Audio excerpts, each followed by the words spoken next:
Hi Lakers, this is Mr. Ream and I'm here to highlight how you're going to go about doing your 2021-2022 course request process.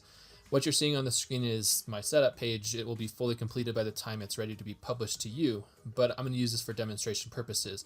All of our information that we're going to be sending out about course requests and schedules for next year will be done digitally. Given our distance and hybrid models, probably for the remainder of this year at some level, everything's going to be done electronically. And so what we'll have is a page that looks like this, and you'll get access to this link in the future. And what you're going to need to know is that we're going to be using your class year to denote which grade level. All right, so if we use the class of 2021, this will be your landing page, and each class will have their own specific page with some specific information. For this video, this is for the seniors, so we're going to be using the class of 2022. And so if we click on this page, it'll give you a nice little link that gives 5 steps that you'll need to actually do to be able to get your course requests in the window that we'll give you in the future. Step 1 is we need to check. Okay, so check yourself before you wreck yourself. And ultimately, there's a couple key things. Number 1 is your transcript. This is especially important as a senior. When you are in Aries, you're going to want to go log in and click on grades. And then you can use transcripts and graduation status. I would start with transcripts. And what that's going to do is going to let you look at your past classes as well as your grades. You're going to want to pay particular attention on this page to any D's or F's potentially, with a main focus on F's. All right. And your graduation status is going to show you what you still need. This student is a 9th grader, so they're going to need quite a bit. But this is going to let you know if you're having any holes potentially in any subject areas. All right, keeping in mind that what you're enrolled in now in the first semester, if you're still now in first semester, or in second semester will be you're enrolled in now, it will show you what you still need left. So let me know if you have any questions there. The other thing that you're going to need to do is pull up some information about your graduation, and so we'll show you a document here. This is downloadable as a PDF that you can print or mark on digitally, but it breaks down how many credits in each area you're going to need for graduation that you can mark off. So I would encourage you to do that with that transcript up on Aries. Work on filling that information out, paying close attention to keeping in mind that 10 credits from fine art or world language are required for graduation, so it's an either or. Okay, it's not both. It's a little different when we get to things like A through G, and that's going to be your college for your college readiness. And that's going to be an important thing to pay attention to if you're planning on applying to a four-year college. This will check off to make sure you're meeting those things. Most of the items on those 2 pages are going to be very similar, but you do have a few things like needing 2 years of a world language and 1 year of a visual performing art to meet your college requirements. Okay. The next thing that you're going to need to pay close attention to, if you scroll down, is considering what options are available to you. There's a couple buttons, and this might look slightly different, but we're working on creating a video course catalog for you where teachers have recorded a short description and introduction to their different courses that they offer. I would definitely click on the button and visit that. That's all hosted on YouTube. You can also read a more boring version of the course descriptions here, okay, as well as watch a few videos here that you can be able to understand a little bit more about taking AP classes or taking independent study classes, and if that's the right option for you. You also want to pay close attention to finding backup options. Not every option will become available for every student. Sometimes classes fill up. Sometimes there's conflicts with other classes that you need or want to take.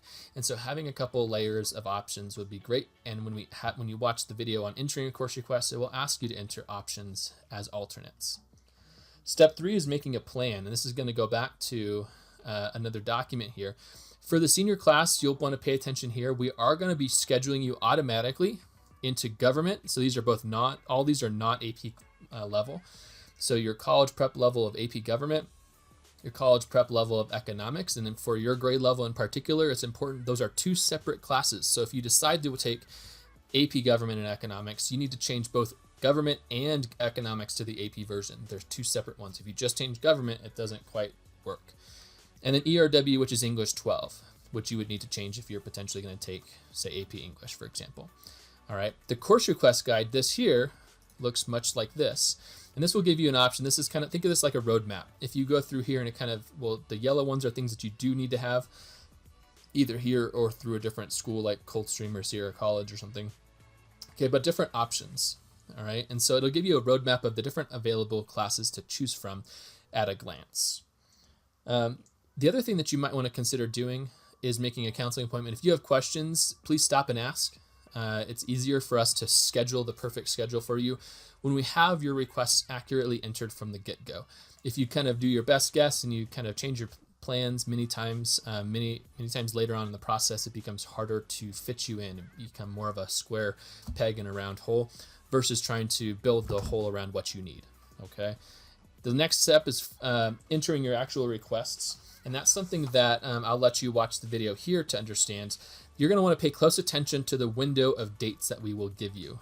We haven't quite set those yet as of the recording of this video, but once we get this information out, you will have those dates. And that window of time will be when you need to enter your course requests via your Aries student portal.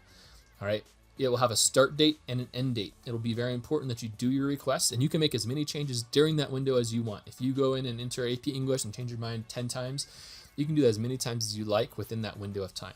Once that window closes, all requests need to be going through your school counselor, and that's a little bit more complex of a process because we have started scheduling at that point. All right. The video you see on the screen will actually walk you through the process of accessing your course requests within your Aries student portal, and that's something that you want to make sure that you do follow the instructions for. If you do not enter your course requests within that window of time, or you have an incomplete schedule and need more classes, your school counselor will be happy to assign you classes that feel appropriate or have plenty of space to accommodate you in that course. So if you don't really care what classes you take, we can make pretty good choices for you. Just please do note that we do list and keep a list of who do not enter their course classes, their course requests. And we do take that into account when we're making course request changes later on in the process. You do get a slightly lower priority in terms of access to certain classes if you don't bother to enter your own course requests. And then finally, the last step is waiting. Okay, patience. It takes us about 2 months or so to actually work on this process. It's a very, very complex process, mini level puzzle. And so there are about 3,000 individual classes that all have to fit together in this nice package for it to all work for you. And so we do get everyone their schedules back typically around mid-May, but it will kind of be ready when they're ready. And so depending on how this year looks and what our steps we need to take are, we'll definitely make sure we get those out to you. The biggest thing for you guys to know is please make sure that you do take this step as seniors. You are able to have up to potentially 2 to 3 periods off. If that's the case that you would like to request something as unscheduled, please make sure that when you're entering a course request, if I see 3 requests, I'm not quite sure if that means you just didn't finish or if you want unscheduled or independent study or things like that. As a senior, please communicate that with me so that I can add unscheduled to the appropriate courses. You still need 6 classes. It just might not be an academic course that you take. If you have any questions, please feel free to reach out. And it's better to be sure earlier on than be unsure later on.